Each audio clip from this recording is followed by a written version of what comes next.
Token number 36.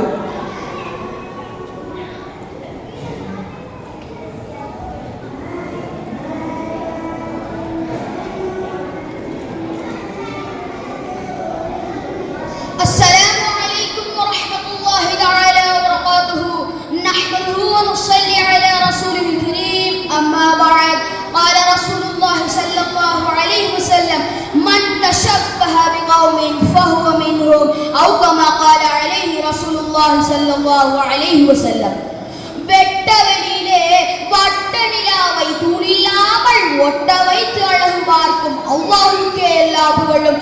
கண்ணியம் பொருந்திய அவையோரே சபையோரே, என் முன்னிருக்கும் சக மாணவ மாணவியரே, ஒரு குழந்தை பிறந்தவுடன் அதன் காதுகளில் பாங்குமி காமுத்தும் போது ஆரம்பமாகிறது இஸ்லாமிய கலாச்சாரம்.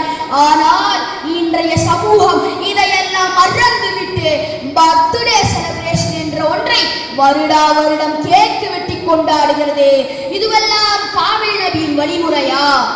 மன் தஷப்பஹ பிகௌமின் ஃபஹுவ மின்ஹும், யார் எந்த சமூகத்தின் கலாச்சாரத்தோடு ஒத்து நடக்கின்றார்களோ அவர்கள் அந்த சமூகத்தை சார்ந்தவர்கள் என்றார்கள் நாயகம் ஸல்லல்லாஹு அலைஹி வஸல்லம் அவர்கள். அன்பானவர்களே, ஆருயிர் நேசர் நாயகம் ஸல்லல்லாஹு அலைஹி வஸல்லம் அவர்கள் நவின்றார்கள், தொலபுல் இல்மி ஃபரீதத்துன் அலா குல்லி முஸ்லிமீன வல் முஸ்லிமாத். மார்க்க கல்வியை கற்க வேண்டியது ஒவ்வொரு முஸ்லிமான ஆண்கள் பெண்கள் மீது கட்டாய கடமையாகும். அன்று அம்மாமார்கள் காலை மாலை மதரசாவிற்கு அனுப்பி மார்க்க கல்வியை கற்றுக் கொடுத்தார்கள். ஆனால் இன்று காலை விடிந்தாலும் சரி, மாலை சூரியன் மறைந்தாலும் சரி, உலக கல்வியே கதி என்று கிடக்கும் அவல நிலையை நம் சமூகத்தில் காண்கிறோம். இன்றைய உலக கல்வி கூடங்கள் பணம் சம்பாதிக்கும் கலையை கற்றுக் கொடுக்குமே அன்றி வாழ்க்கைக்கான கலையை கற்றுக் கொடுக்குமா? قال رسول الله صلى الله عليه وسلم انما بعثت معلما, நான் இவ்வுலகுக்கு நபியாக அனுப்பப்பட்டது உங்களுக்கு ஈருலக வாழ்க்கைக்கான கல்வியை கற்றுக் கொடுக்கும் ஆசிரியராக தான் என்று தங்க நபி மலர்வாய் மலர்ந்தார்கள் என்றால் நம் சமூகம் அடிப்படை அஸ்திவாரமான மார்க்க கல்வியை இழந்து கொண்டிருக்கிறது. இதனால் தான் இஸ்லாமிய கலாச்சாரம் அழிந்து கொண்டிருக்கிறது. ஆன்றோர்களே, இன்று நம் சிறு பிள்ளைகளின் நிலை என்னவென்று தெரியுமா? சூப்பர் சிங்கர் என்ற பெயரில் மைக்கை பிடித்து கத்துகிறது. இதை பார்க்கும் பொழுது என் உயிரெல்லாம் பத்துகிறது. மக்ரிப் நேரங்களில் குர்ஆனின் சப்தம் கேட்ட வீடுகள் எல்லாம் இன்று ஹோம் தியேட்டர்களால் குலுங்குகிறது என்றால் என் சமூகமே, இது சத்திய தூதரின் வழியா இல்லை சபிக்கப்பட்ட ஷைத்தான் விரித்த வலையா?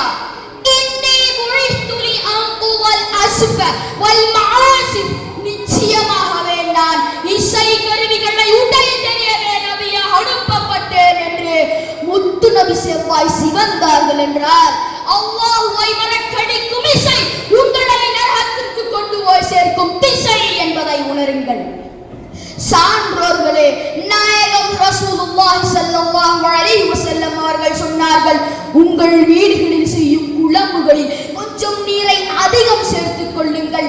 எதற்காக? அண்டை வீட்டாருக்கும் கொஞ்சம் கொடுக்கும்பதற்காக. ஆனால் இன்னைக்கு பாயம்மா வீட்டுல பிரியாணி ஆக்கி போட்டு வீடியோ புடிச்சு போடுது, 5000 பேர் பாக்குறாங்க.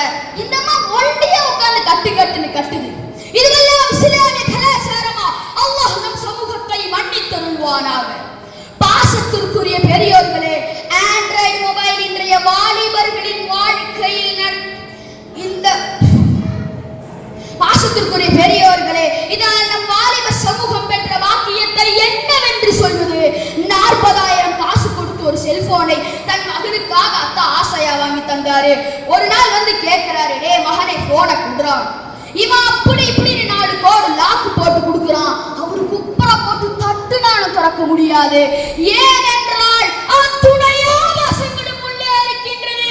இன்றைய வாலிபர்கள் உளவியல் ரீதியில் ஆபாசத்திற்கு அடிமையாகி அந்த செங்கல் சைக்கோ மாதிரி இவன் செல்போன் சைக்கோவா சுற்றுகிறான்.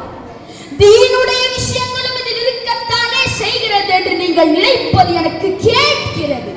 மதத்திற்குரிய ஜியாவுத்தீன் தாவூதி பெருந்துகை போன்றிருக்கும் ஒரு சில நல்லோர்கள் இந்த சாக்கடைக்குள்ளும் சந்தனம் கவிழும் சேனல்களை கொண்டு இந்த சமூகத்தை காக்கிறார்கள் அன்றி மார்க்க அறிவு என்பது தாய் தந்தை உஸ்தாதுமார்கள் மசாயகுமார்களிடமிருந்து மண்டியிட்டு பாடம் கற்ற பிறகு வர வேண்டுமே தவிர எங்கேயோ இருக்கிற டப்பாவில் இருந்து வந்தால் அதெல்லாம் தப்பாதான் இருக்கும். அதனாலதான் இன்னைக்கு மௌலூத் ஓதக்கூடாது, அதுல ஷிர்க் குஃப்ர் என்றெல்லாம் சொல்லி நாயகத்தை தன் நாவுகளால் புகழ்ந்து கொண்டிருந்த அந்த பசங்க இன்னைக்கு கும்மாங்குத்து பாட்டு பாடி சுத்திட்டு இருக்கான். இந்த சமூகத்தின் கலாச்சார சீரழிவுக்கான காரணங்களை வெறும் மொபைல் போனில் மட்டும் கேட்டுவிட்டு தங்களை தாங்களாகவே மார்க்க பண்டிடுகளாக நினைத்துக் கொண்டிருக்கும் அறிவிலிகளுக்கும் இதில் பெரும் பங்கு உண்டு என்று சொன்னால் அது மிகையாகாது. சங்கை பொருந்திய சான்றோர்களே, முடிவுரையில் உங்களை முத்தாக்கி செல்கிறேன்.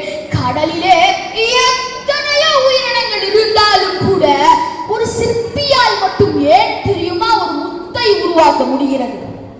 இந்த உப்பு நீரெல்லாம் எனக்கான நீர் இல்லை என்று ஒதுக்கி எனக்கான நீருக்கான தாகத்தோடு காத்துக்கொண்டே இருப்பேன் என்று மழை துளிக்காக காத்துக்கொண்டே இருக்கும்.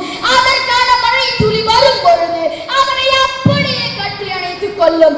அந்த மழை துளிதான் பின்னால் ஒரு முத்தாக மாறும்.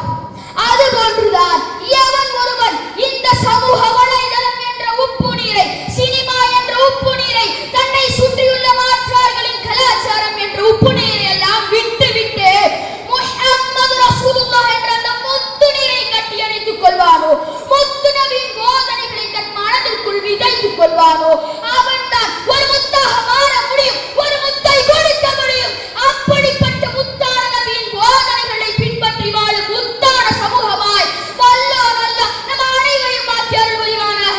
வா ஆமீன். வா ஆகிரு தஅவா அல்ஹம்துலில்லாஹி ரப்பில் ஆலமீன். அஸ்ஸலாமு அலைக்கும் வரஹ்மத்துல்லாஹி வபரகாத்துஹு.